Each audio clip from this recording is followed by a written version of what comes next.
amigos, mais um podcast começando. Vamos aprender mais das Escrituras, Palavra de Deus, livro vivo. Já separa sua Bíblia Sagrada e deixa ela aberta no Evangelho de Jesus, segundo escreveu Mateus. E hoje a gente vai para o capítulo 18. Aqui um spoiler para você dos assuntos que a gente vai ver hoje, ó. O maior no reino dos céus, o perdão do pecado de um irmão e também sobre a parábola do credor incompassivo. São 3 assuntos aqui densos para a gente poder estudar no dia de hoje e, à medida do possível, aquilo que o Senhor nos permitir, a gente vai meditar juntos aqui. Então fica ligadinho até o final. É claro que, além de você de casa que sempre nos acompanha aqui comigo nos estúdios, está o pastor Flávio. Pastor, seja muito bem-vindo. E quais as expectativas do Senhor para o programa de hoje?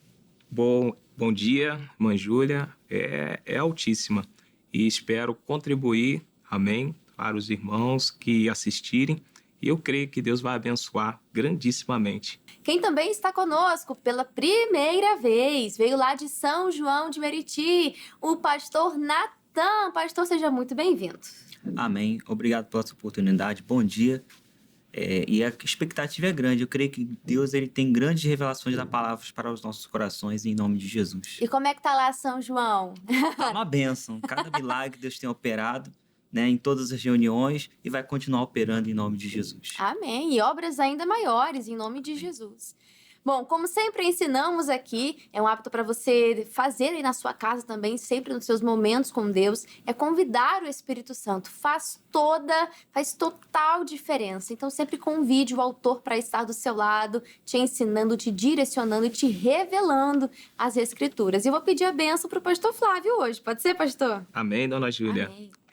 Oremos agora. Senhor, nosso Deus e nosso Pai, que o Senhor possa conduzir esse podcast. Meu Deus, coloca a tua direção, Senhor, que o Senhor possa conduzir, que os nossos amigos que irão participar, que eles possam ser abençoados. Conduza, Senhor Jesus, todo este podcast com a direção do teu Espírito Santo. Amém. Graças a Deus. E vamos para Mateus, capítulo 18. Lembrando, estamos na 4ª sessão, onde fala sobre a revelação do rei. E é o último capítulo dessa sessão. Assim que a gente finalizar, amanhã já veremos a 5ª sessão. E vai ser também, vamos continuar nesse estudo maravilhoso. Vamos perceber aqui que neste capítulo, do versículo 1 ao versículo 5, a gente vai ver sobre quem é o mais importante. Os discípulos perguntaram: mas Jesus, quem que é o mais importante? Quem que é o maior no reino dos céus? E aí a gente vai ver a resposta dele a partir do versículo 2. Jesus chamou uma criança e colocou-a na frente deles e disse: eu afirmo a vocês que isto é verdade. Se vocês não mudarem de vida e não forem iguais às crianças, nunca entrarão no reino dos céus. A pessoa mais importante no reino dos céus, ele vai dizer, é aquela que se humilha e que fica igual a essa criança. E aquele que quer ser meu seguidor, por ser meu seguidor, receber uma criança como essa, estará recebendo a mim. A gente vê que os discípulos estavam ali numa competição humana, estavam ali querendo saber quem seria o maior no reino dos céus, mas eles tinham essa expectativa porque esperavam de Jesus um político, que fosse um rei político, um rei terreno, que o seu reino fosse aqui nessa terra. E os discípulos tinham essa visão orgulhosa, competitiva, queriam essa grandeza, né? Almejavam essa grandeza. Mas Jesus, ele traz uma resposta inusitada, né? Vê que a reação deles é engraçada. Ele fala para você se converter, ser como aquela criança, ou seja, ter aquela humildade, aquela simplicidade, aquela dependência. E, pastor Flávio, precisamos ser como criança, não no sentido de imaturidade, mas nesse sentido, humildade, simplicidade, dependência. Com certeza. O nosso Senhor Jesus, ele colocou, né, a criança como exemplo, você vê no sentido, né, de pureza, no sentido de perdoar. Você vê que uma criança, ela é pronta a perdoar. E o cristão deve ser assim, pronto a perdoar. Então, quando o Senhor ele coloca o exemplo na questão da criança, a criança também ela é pronta a ter o seu caráter moldado, né? São seus pais que estão moldando o seu caráter. Então, quando ele aponta que devemos ser como criança, ele está dando um exemplo de sermos flexíveis, né, de obedecermos e nos sujeitarmos a Ele. Aqui o texto fala sobre a criança, né? De criança de uma forma geral, mas trazendo o sentido espiritual, a gente também pode entender que é aquela pessoa que é nova na fé, que está começando, né? Às vezes também, um outro sentido, aqueles que são considerados sem importância, porque na época de Jesus, uma criança não tinha ali uma importância, mas Jesus os trata com importância, com valor. Então, receber com amor aquele que é desprezado, receber com amor aquele que está começando, precisamos avaliar o nosso coração. O reino de Deus não é baseado no status em si, mas aquele que serve. Esse é o maior no reino dos céus.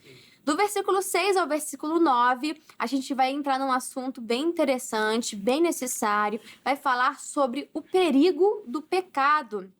A gente vai continuar aqui a leitura no versículo 6 e vai dizer: quanto a estes pequeninos, né, fazendo um link com o assunto anterior, quanto a estes pequeninos que creem em mim, se alguém for culpado de um deles me abandonar, seria melhor para essa pessoa que ela fosse jogada no lugar mais fundo do mar com uma pedra grande amarrada no seu pescoço. Ai do mundo por causa das coisas que fazem com que as pessoas me abandonem. Essas coisas tendem a acontecer, mas ai do culpado.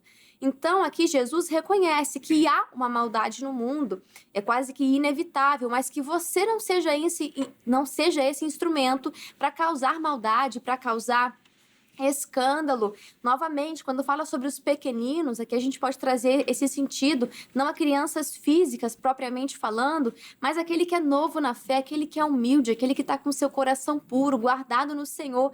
Então a gente tem que ter muito cuidado para não fazer o outro tropeçar. Pastor Natan, a gente pode entender isso.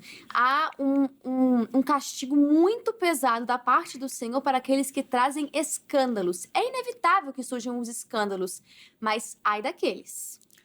A Bíblia diz lá no livro de Colossenses que o apóstolo Paulo lhe diz, né, que nós devemos andar com sabedoria com os que são de fora, remindo o tempo, né, que significa aproveitando a oportunidade de semear a palavra, né, e semeando sempre a palavra temperada com sal, né, com aquele amor e também com aquela capacidade de levar a pessoa a se santificar, a se purificar e sempre dando o melhor de todos os evangelismos, né, que é o testemunho, né, o testemunho da pessoa.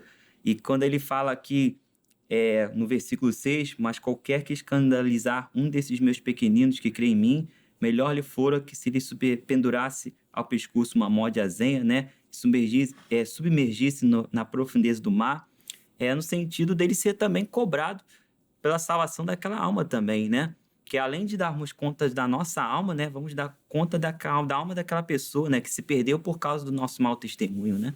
Cuidado para não trazer escândalo.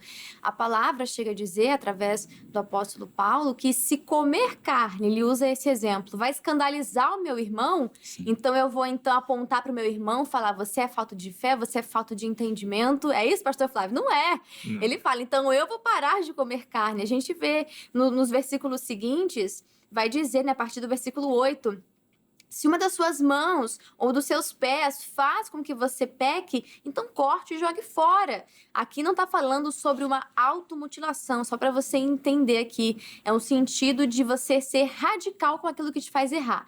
Se algo está te levando ao pecado, se é o telefone, se é a televisão, se é uma amizade, se é um relacionamento, então você corta aquilo.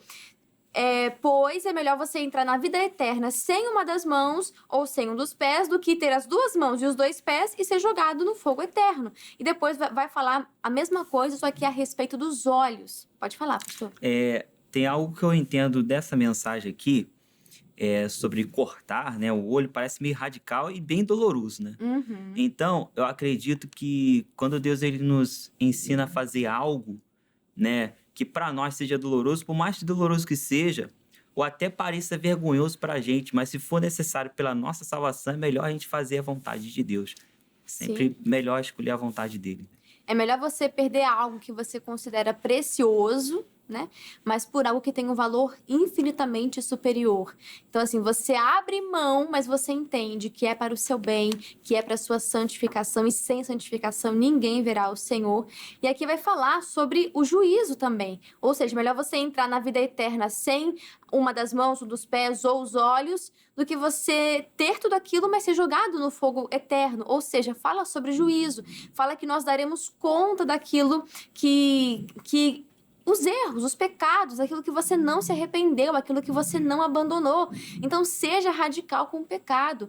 Corte aquilo que te faz pecar. Mal comparando, eu fico lembrando de algumas nutricionistas que falam, né, para você evitar de comer açúcar, besteira, bolacha, biscoito, como é aqui no Rio de Janeiro, enfim. Você nem compra. Quando você vai no mercado, você nem compra isso, você nem coloca dentro da sua casa, porque uma hora vai dar vontade ali de você comer um docinho, comer alguma coisa, e você vai lembrar, tem em casa. Então, assim, seja radical e nem coloque isso na sua casa, não coloque isso, corte de fato, para que você permaneça puro, permaneça santo, com as suas vestes alvas. Então, a gente pode ver, né, algumas aplicações. Cuidado com aqueles que são pequeninos na fé. Ou outra aplicação para você examinar suas influências, aquilo que está te levando a pecar, aquilo que está te levando para o mau caminho, e para você tratar o pecado com seriedade, não como uma brincadeira, não para você ficar flertando com aquilo que é errado, vendo até onde vai, não é por esse caminho. Isso não é saudável, seja radical, leve a sério. Do versículo 10 até o versículo 14, a gente vai ver aqui sobre a ovelha perdida. Vamos lá? Eu vou ler aqui do versículo 10.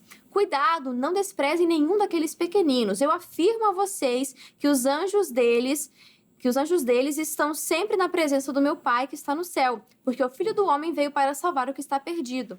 Aí o versículo 12.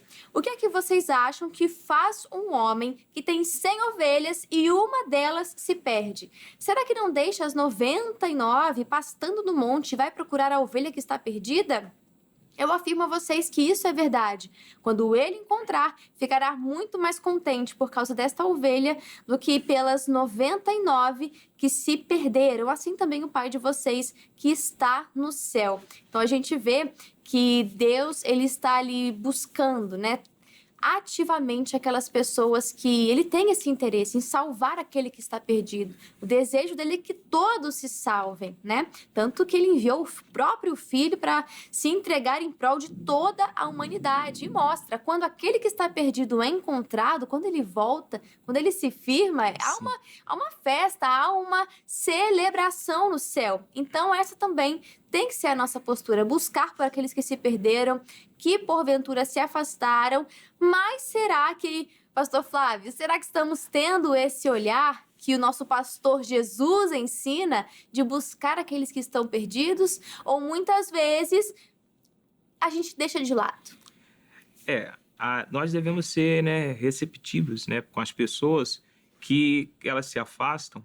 Não que vamos concordar com o erro delas, mas vamos, né, ajudar essa pessoa a se encontrar. Né? Eu me lembro de um fato, minha esposa, até que ela se lembra também.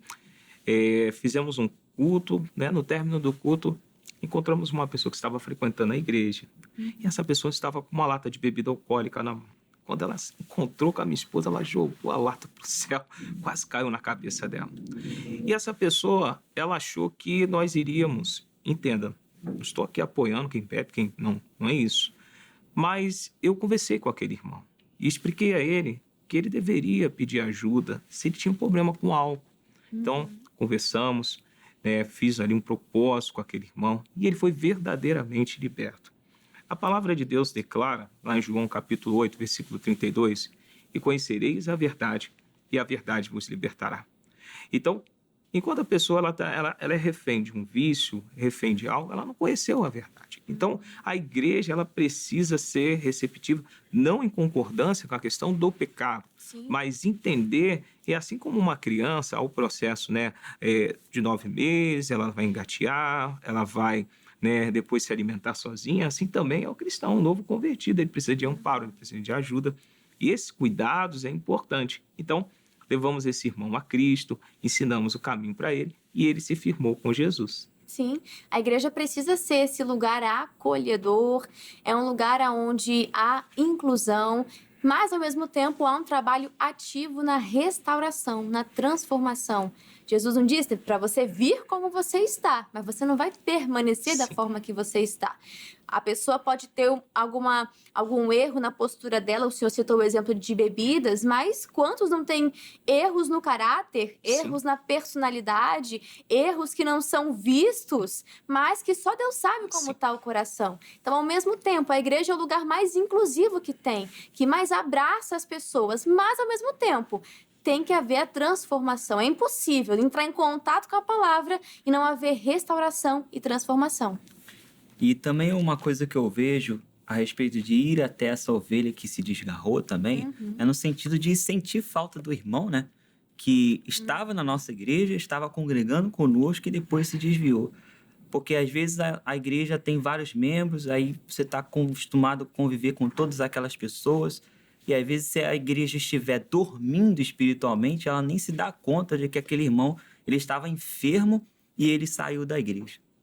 E a questão também é que existem pessoas que estão dentro da casa do Senhor também e estão com o coração ferido. A gente vê na parábola do filho pródigo assim, né? Que o filho pródigo, a parábola fala muito sobre aquele que se desviou. Mas se a gente for parar para pensar, até aquele que estava ali com o pai, ele se sentiu triste injustiçado, né? Ele se sentiu assim. Mas eu tô aqui servindo o Senhor, e aí vem esse teu filho, não era nem mais irmão dele, né? Vem esse teu filho, gastou tudo que você tinha, e aí pra ele você vai fazer uma festa, mas eu que tô aqui trabalhando com o Senhor. Então a gente fala muito sobre o filho pródigo, né? Mas tem que falar sobre o mais velho também, que a postura dele mostra vários erros ali e a gente não pode apontar para ele, porque muitas vezes nós agimos assim também, né? É para dar aquele choque de realidade. Então, da mesma forma que o pastor se alegra, o céu se alegra, nós também precisamos nos alegrar quando aquela ovelha que estava perdida voltou. Isso sim é motivo de festa. Do versículo 15 ao versículo 17, a gente vai ver aqui sobre qual deve ser a postura do cristão, a postura da igreja, quanto a um irmão que pecou. A gente evita ao máximo o pecado, mas se porventura aconteceu de você errar, de você cometer um pecado, pecar é errar o alvo. Então você falhou com aquilo que a palavra estava ensinando que era o correto, você de repente esteja se sentindo sujo, a pior pessoa do universo.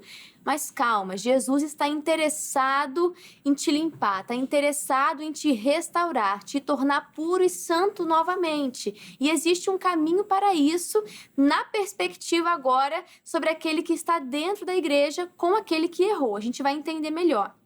Vou até resumir por causa do nosso tempo, a gente vai ver que o primeiro estágio é nós repreendermos em particular, ou seja, percebi que fulano errou, eu não vou sair contando em rede social, vou dizer, aí ó, pastor Flávio, eu acho que fulano tinha que ter feito isso, isso e aquilo. Não vou ficar fofocando com o irmão do lado, não é?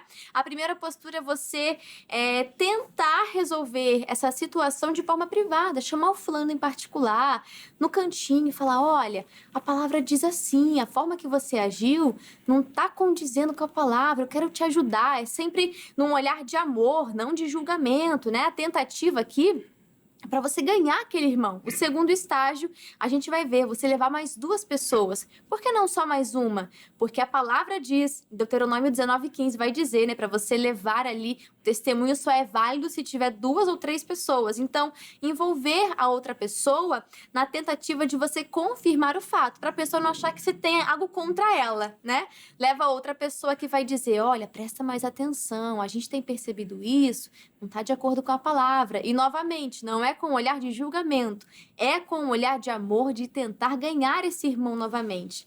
E aí, pastor Natan, aqui no terceiro vai dizer para expor para a igreja. A pessoa leu, esse é o momento que eu vou subir no altar, vou contar para todo mundo o que a pessoa fez. Não, não é isso. Quando fala para expor para a igreja, é para procurar o pastor, para procurar o líder da igreja e, novamente, para poder ganhar aquela pessoa em amor, não é verdade? Porque procurando o pastor ele tá aí com essa função, né? De ajudar a pessoa a ser resgatada, né? Dela se acertar com Jesus, né? A intenção é ganhar a alma, né? A intenção é salvar a alma daquela pessoa, né? E o que for preciso para que aquela pessoa ela seja resgatada por Jesus, que ela venha fazer. Do versículo 18 ao versículo 20, a gente vai ver sobre o poder de permitir e proibir, ou seja, há poder, há autoridade sobre os filhos de Deus, sobre a igreja do Senhor, de ligar algo na terra ou desligar, e isso será ligado ou desligado nos céus. Então há esse poder sobre a igreja, os filhos de Deus. Do 21 ao 35, aqui tem um assunto muito interessante, muito importante. Vai falar sobre o empregado mau. Aqui o tema central é sobre perdão. O que é um perdão? É você rasgar uma dívida. Assim como a sua dívida um dia foi rasgada, nós também devemos copiar, né? Ser semelhante a Cristo e rasgar a dívida de outras pessoas que elas podem ter para conosco. Vou passar aqui, é uma historinha um pouco longa, não vou ler aqui, mas que a gente possa tirar essa essência. Havia um servo que estava devendo bilhões. E o rei chamou ele para conversar. E o rei foi lá, agiu com misericórdia, porque o servo clamou. O rei foi lá e perdoou. Saindo de lá, você pensa, ele estava alegre, com o coração cheio de gratidão. Mas ele vai, assim que ele sai, o conservo dele chega até ele. E adivinha, ele também tinha uma dívida e pediu misericórdia. E a dívida que esse conservo tinha era mínima. É como se o servo devesse bilhões e ele devesse, sei lá, centenas ou alguns milhares, enfim, totalmente desproporcional. E esse conservo pede misericórdia, mas aquele que acabou de receber o perdão não aceita. Ele não age com misericórdia, assim como agiram com ele. Então a gente pode perceber, vou ler aqui só esse último versículo com vocês, que vai dizer: portanto, você deveria ter pena do seu companheiro, como eu tive pena de você, porque o rei ficou sabendo. E aí chamou esse servo novamente. Eu te perdoei. Por que você não perdoou o seu conservo também? E aí o patrão ficou com muita raiva e mandou o empregado, o servo, para a cadeia, a fim de ser castigado até que pagasse toda a dívida. Nós somos esses servos que nós fomos perdoados de uma dívida impagável. Não tinha nada que a gente pudesse fazer. O salário do pecado é a morte. Nós merecíamos a morte, mas Jesus se entregou por cada um de nós. Ou seja, nossa dívida foi rasgada. E Jesus terminou dizendo: pastor Flávio, você pode comentar, né? É isso o que o meu Pai que está no céu vai fazer com vocês se cada um não perdoar sinceramente o seu irmão. É forte. Sim, dona Júlia, o perdão é algo muito importante, né? O perdão, ele é libertador. E existem pessoas, né, que precisam perdoar, né? Quantos pais, às vezes, não passam para os seus filhos histórias, né, até mesmo da família. Olha, o seu tio, no ano tal, ele fez isso comigo e nós não gostamos dele. E, às vezes, não libera o perdão. A Bíblia declara que aquele que não perdoa não vai ser perdoado, né? Quem não libera, não é liberado. Então, é importante o perdão para recebermos, né, as bênçãos do Senhor. Eu posso trazer aqui, bem breve, um testemunho. Uma ocasião, numa igreja que eu pastoreei, havia uma senhora que ela havia amputado a metade do pé. E essa senhora, eu via uma tristeza muito grande assim no semblante dela. E eu perguntava, todo final de culto, Deus sabe, me incomodava chegar até ela e perguntar: a senhora tão triste? Não, pastor, não estou triste não. E um dia ela se abriu e ela começou a chorar. Pastor Flávio, como não estaria triste? O meu marido me traiu. Até aí tudo bem. Eu falei: pastor, o senhor concorda com isso? Não, até aí não entendi o motivo por ela estar triste. Mas ela chegou e disse: meu marido me traiu, mas ele faleceu há 10 anos. O morto estava matando alguém que estava vivo. Ela estava carregando, né? E isso, ela não liberou o perdão.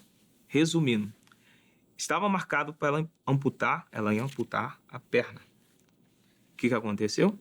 Ela pediu perdão a Deus, tirou aquele sentimento do coração e o quadro clínico dela mudou.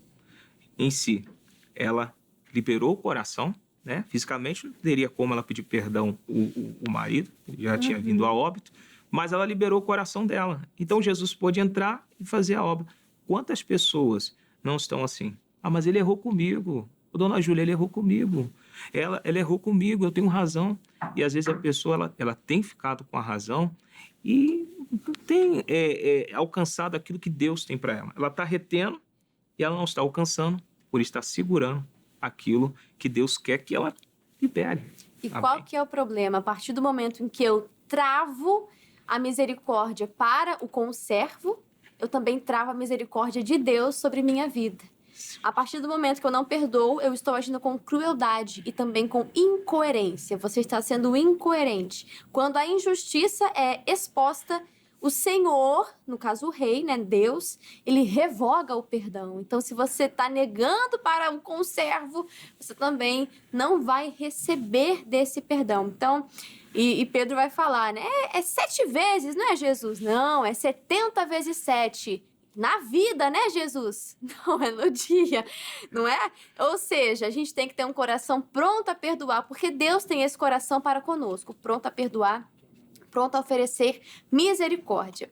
Para a gente poder finalizar, eu vou ao comentário do missionário R.R. Soares, que sobre esse capítulo, ele diz assim: nossas orações são atendidas quando perdoamos aos outros. Na ordem desse texto, a promessa de ligarmos as coisas na terra vem depois de que os filhos de Deus declararem que precisamos perdoar aos irmãos. Assim, se estivermos de acordo com a vontade de Deus, cumprindo seus mandamentos, teremos poder e autoridade para ligar e desligar coisas aqui na terra, e elas serão ligadas ou desligadas nos céus. Quando o povo de Deus caminha em unidade na palavra, o Senhor Jesus no céu está em consonância com a atitude dos seus. No entanto, não podemos esquecer que a direção para os nossos atos deve vir dele, estando ao lado do Senhor. Desde que ele nos tenha dado a fé, não haverá limites para a nossa atuação. Por isso, ouse tomar posse de tudo que a palavra declara ser seu. Deus honra o que os seus lábios proferiram. Nós também temos nesse capítulo, Pedro achou que 7 seria um bom número de vezes para perdoar alguém. Jesus, porém, lhe respondeu: 70 vezes 7, Pedro. Dessa forma, ele não estava fixando um número, mas sim dizendo que o crente deve perdoar sempre, pois não deve haver limites para o perdão. Então, a fim de ilustrar este ensinamento, o mestre contou a parábola de um credor incompassivo. Este homem foi perdoado pelo seu senhor de uma dívida enorme, mas cobrou com violência a pequena quantia de um que os seus servos lhe devia. Por essa razão, o Senhor entregou aos atormentadores. Devemos assemelhar-nos a Deus na atitude de perdoar, esquecer a ofensa. Pois, ao negarmos o perdão a alguém, permitimos que o diabo nos use e, com isso, somos entregues aos atormentadores. Muito obrigada, missionário R.R. Soares. Obrigada a você de casa e, é claro, obrigada ao pastor Natan. Eu que agradeço, né, por tudo que foi para nossa edificação e para a edificação de todos aqueles que estão em casa, né, que nos acompanham, em nome de Jesus Cristo. E, pastor Natan, fala para mim o endereço, se bem que eu sei até de cor, né? Mas fala para mim o endereço de São João, da Igreja da Graça lá, e os horários desse domingo. A nossa igreja é no centro de São João, na Rua da Matriz, número 459, no centro de São João de Meriti. E os horários de domingo tem 7, 9 e meia, 3 horas da tarde e 6 horas da noite. Perfeito! E pastor Flávio, muito obrigado, Senhor, que Deus te use lá na sua igreja. Passa pra gente o endereço, os horários. Sim, Estrada Nível da Mota, número 1, Parque São José, Belfor Roxo. Os cultos no domingo 8 da manhã, 18 horas, em 2 horários. Na semana, segunda, 8 e 19, quarta, 8, 14, 19 horas, sexta, 8, 14, 19 horas. Perfeito. Obrigado, agradeço pela oportunidade, dona Júlia. Amém. Você de casa também, muito obrigado. Você que ficou com a gente até aqui. Já estude Mateus capítulo 19 e volte para o próximo podcast bíblico para mais ensinamentos da Palavra de Deus. Fica aqui o meu abraço e que Deus abençoe a cada um de vocês. Até mais.